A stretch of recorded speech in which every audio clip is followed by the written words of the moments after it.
Hello yeah ఇప్పుడు Chilakaluripet bus దహనం కానీ కారంచెడు కానీ చుండూరు కానీ ఈ మూడిట్లో కూడా బాధితులంతా దళితులు. ఎవరైతే వీళ్ళ మీద అటాక్లు జరిగినాయో కారంచెడు చుండూరు ఇష్యూలో ఇప్పుడు పాలకులు, గతంలో ఒక పాలకుడు ఇప్పుడు ఒక పాలకుడు. ఈ సినిమా మీరు తీసిన సినిమా దళితుల వైపు అనుకూలంగా ఉంటుందా, పాలకులకు అనుకూలంగా ఉంటుందా?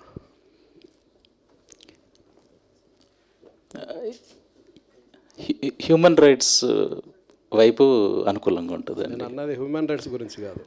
హ్యూమన్ రైట్స్ ఎప్పుడో వైలేషన్ అయిపోయినాయి ఈ మూడు ఇష్యూలో కూడా. అదే వైలేషన్ అంటే హ్యూమన్ రైట్స్ తరఫు ఉంటాయి ద స్టోరీ. ఇప్పుడు ఇంతకుముందు మన భరద్వాజ గారు చెప్పినట్టు హ్యూమన్ రైట్స్ జంజం వేసుకున్న వాళ్ళ వైపు ఉంటాయా, నాన్ జంజం వైపు ఉంటాయా? ఎవరికైతే జస్టిస్ దొరకడం కష్టం ఉంటుందో అండి వాళ్ళ వైపు ఉంటుంది సినిమా. ఓవరాల్గా ఏం చెప్పదలుచుకుంటారు? అన్ఫార్చునేట్లీ క్యాస్ట్, పవర్, మనీ ఈ మూడు లేని వాళ్ళకి జస్టిస్ దొరకడం కొంచెం కష్టం అండి. అది వాస్తవం. అది మూవీలో చూపించి కారంచెడు చుండూరు అదే ఈ కారంచెడు ఇష్యూ చెప్పినప్పుడు ఇప్పుడున్న పాలకులే దాన్ని ఇది చేసింది. కారంచెడు ఇష్యూలో ఇప్పుడున్న పాలకులే. సో మీ సినిమా వాళ్ళు రిలీజ్ చేయనిస్తారా? ఆఫర్ అని ఏమైనా ఉందా? అంటే ఇప్పుడు ఫిలింలో ఒక ఉద్దేశం ఏంటంటే అండి, ఇప్పుడు అట్లీస్ట్ మిస్టేక్ చేసినప్పుడు మిస్టేక్ చేయకుండా ఉండడమే కరెక్ట్. చేసిన తర్వాత అట్లీస్ట్ చూసినప్పుడు ఇది చేసిన తప్పు అని తెలుసుకోవడము అనేదే ఒక పాయింట్ అండి. హోప్ఫుల్లీ ఈ అన్ని కేసులలో తప్పు చేసిన తర్వాత కూడా చేసిన వాళ్ళు తప్పు చేసామని అనుకోవడం, సొసైటీ కూడా అది తప్పు అని చెప్పడము, అన్నిట్లలో కన్సిస్టెంట్గా ఇది తప్పు అయినప్పుడు తప్పు, ఎవరి మీద తప్పు జరిగినప్పుడు అందరు కన్సిస్టెంట్గా మనం సపోర్ట్, ఎవరికైతే ఈ మూడు ఉండవో జస్టిస్ దానివైపు అందరం నిలబడడం అది మన రెస్పాన్సిబిలిటీ అండి. ఇది కరెక్టే మీరు అన్నది. కానీ నా క్వశ్చన్ ఏంటంటే ఏదైతే కారంచెడు ఇష్యూలో మీరు తీసుకున్నారో ఆ కారంచెడు ఇష్యూకు సంబంధించిన మనుషుల్లో ఇప్పుడు ఒక ఎమ్మెల్యేలు, ఒక ఎంపీలు ఉన్నారు. వాళ్ళు మీ సినిమాను ఆంధ్రప్రదేశ్లో రిలీజ్ చేయకుండా ఆపితే మీ పరిస్థితి ఏంది? ఇప్పుడు మన కొటేషన్ ఉన్నట్టు ఇప్పుడు జస్టిస్ అందరికీ సేమ్ లేదనడానికి ఇంకొక రీజన్ ఏంటంటే, ఇప్పుడు ఈ ఫిల్మ్ తీయడానికి మెయిన్ రీజన్ ఏంటంటే వైలెన్స్ అగెయిన్స్ట్ అండి. ఫిల్మ్ అంటే ఒక మిస్టేక్, చిన్న మిస్టేక్ అయినా అప్పుడప్పుడు ఎంత పెద్ద మిస్టేక్ అయ్యవచ్చు, 23 మంది చనిపోవచ్చు, దాంతో మళ్ళీ మన లైఫ్ ఎంత కంప్లీట్ డిజాస్టర్ అయిపోతుంది అని కంప్లీట్లీ వైలెన్స్ అగెయిన్స్ట్ చూపించిన ఫిల్మ్. కానీ సెన్సార్కి అప్లై చేస్తే ఏ సర్టిఫికేట్ ఇస్తా అంటారు. నెక్స్ట్ చుండూరు ఇప్పుడు మీరు ట్రైలర్లో చూసింది అది 70% తీసేయాలంటున్నారు. Bus burning 70. నా క్వశ్చన్ ఏంటంటే, ఒక మ్యాసకర్ జరుగుతుంది, నేను ఓన్లీ 40 సెకండ్స్లో చెప్పానండి మూవీ. బట్ నేనేమి దాన్ని గ్లోరిఫై చేసి సినిమాటిక్ స్టైల్లో కాదు, బట్ అట్లీస్ట్ ఒక దగ్గర ఒక 8 మందిని చంపితే సినిమాలు ఎట్లా చూపిస్తామండి? ఒక నలుగురిని చంపినట్టు మీరు ట్రైలర్లో ఎంత, ఇప్పుడు టీజర్లో ఎంత ఉంది, సినిమాలో అంతే ఉంది.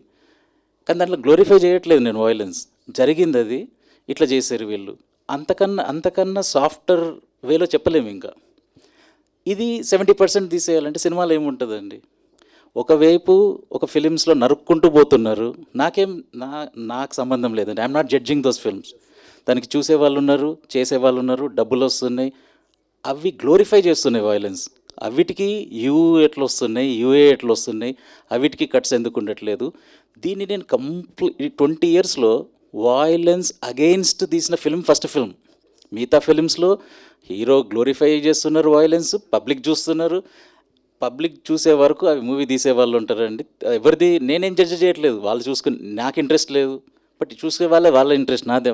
బట్ అవిటికి సర్టిఫికెట్లు ఎట్లా వస్తున్నాయి అనేదే ఎవ్రీ రూల్స్ అవే ఉంటాయి, సెంట్రల్ వాళ్ళ గైడ్లైన్స్ అవే ఉంటాయి. అయినప్పుడు కూడా కొన్ని ఫిలిమ్స్కి ఎందుకు కష్టం అవుతుంది, కొంతమందికి ఎట్లా సర్టిఫికెట్లు వస్తున్నాయి, వాళ్ళకి ఇవి మరి వైలెన్స్ ఉన్నారు 70% తీసేయాలని ఎందుకు అనట్లేదు?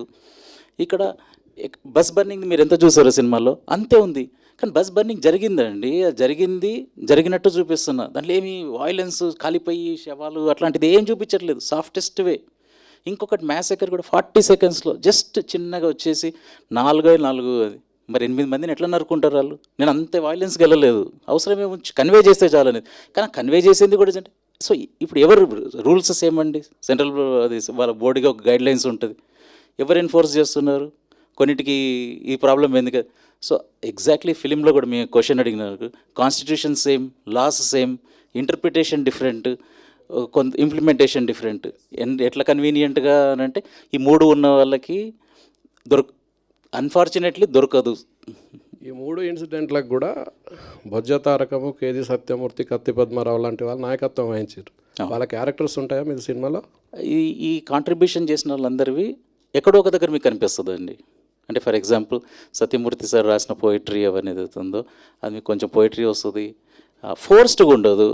సో ఒక దగ్గర హ్యూమన్ రైట్స్ మాట్లాడుతుంటే కొంచెం ఫిక్షన్ ఉంటుందండి. అంటే ఇప్పుడు ఫర్ ఎగ్జాంపుల్ తారకం సార్ ఇంకా కత్తి పద్మారావు సార్ కలిసి ఒక దగ్గర లేరేమో, కాకపోతే కొంచెము హ్యూమన్ రైట్స్ అన్నప్పుడు ఒక 4-5 కలుస్తున్నప్పుడు మాట్లాడుకోండి, వాళ్ళు ఏం మాట్లాడుకొని ఉంటారు అనేది కొంచెం ఫిక్షన్ ఉంటుందండి. ఇవన్నీ అవసరం ఉన్నట్టు ఆర్గానిక్గా వస్తాయండి సినిమాలు. Thank you, all the best. Raj garu, hi అండి, this is Rani from Telugu sound ma'am. So first of all a big thanks to you. So ఒక వండర్ఫుల్ పర్సన్ని అందరికీ పరిచయం చేశారు. ఆవిడ మాట్లాడుతుంటేనే అందరికీ చూడాలనిపిస్తుంది, ఇంకా వినాలనిపిస్తుంది. అండ్ బేను గారి దగ్గరికి వెళ్ళి కొన్ని రియల్ ఇన్సిడెంట్స్ గురించి తెలుసుకున్నారు, మీరు రాసుకున్నారు. సో ఆ పార్ట్ వరకు మీరు ఎంతవరకు ఎగ్జాక్ట్గా చూపించగలిగారు అంటే ఏం చెప్తారు? మ్యామ్ చెప్పినట్టు యాక్చువల్గా లోపల ఎలా ఉంటుంది, వర్క్షాప్ ఎట్లా ఉంటుంది అనేది ఆల్మోస్ట్ కన్వే చేశానండి. సో కొంతమందికి కొంచెం అక్కడ ల్యాగ్, మన ఈజీగా వాడే పదం ల్యాగ్ అనవచ్చు, బట్ అది that is the purpose of making this film. So అది చూపించాలనుకున్నా అది అట్లనే పెట్టామండి. అండ్ మన సమాజంలో చట్టం అందరికీ సమానంగా వర్తిస్తుందా అనే ఒక క్వశ్చన్ అనేది బ్యానర్లో చూపిస్తున్నారు. సో ఆ క్వశ్చన్ అనేది బేను మ్యామ్ దగ్గర నుంచి ఏమైనా ఆన్సర్ వచ్చిందా? ఎందుకంటే ఆ పరిసర ప్రాంతాల్లో చాలా దగ్గరగా చూసిన వ్యక్తి ఆవిడ కాబట్టి. అది మ్యామ్కే క్వశ్చన్ అది. అందరికీ సేమ్ జస్టిస్ ఉంటుందా అనేది మ్యామ్. బట్ నాకు మేడంతో మాట్లాడిన ఇంటర్వ్యూస్ ప్రకారంగా అయితే చాలామంది ప్రిజనర్స్కి ఎక్కడ లీగల్ ఇది ఉంటుందండి. వాళ్ళకి వాళ్ళ ఇంట్లో వాళ్ళు వచ్చి కలవడానికి ఉంటారు, వాళ్ళు నాన్ ప్రొడక్టివ్ రీసోర్స్ పీపుల్, వాళ్ళతో ఇంకా డబ్బులు ఇవ్వాలని అడుగుతారు, బెయిల్ ఇవ్వమని అంటారు. So they are not something that families also would like to be there. వాళ్ళకి సపోర్ట్ ఎక్కడి నుంచి సపోర్ట్ వస్తుంది? So lot of them rot in jail, వాళ్ళకి రీసోర్సెస్ లేక. అండ్ వ్యాస్ అండ్ గణేష్ గారి క్యారెక్టర్స్ ఎలా ఉండబోతున్నాయి ఈ సినిమాలో? వ్యాస్ది ఆల్మోస్ట్ కొంచెం సినిమా కదండి, కొంచెం దాంట్లో ఎగ్జాజరేట్ చేసి పెట్టిన character. But basic point is how someone can change అనేది. సో ఆ వ్యాస్ యాక్చువల్ ఫిలింలో ఉన్న క్యారెక్టర్ కూడా there is a change towards end, and అది సిమిలర్ అండి. బట్ ఎగ్జాక్ట్ వైలెన్స్ పార్ట్ కొంచెము లోపల దాదాలాగా ఉండడం, అది కొంచెం సినిమాకి అవసరం వచ్చినంత ఎగ్జాజరేషన్ అండి. ఓకే. అండ్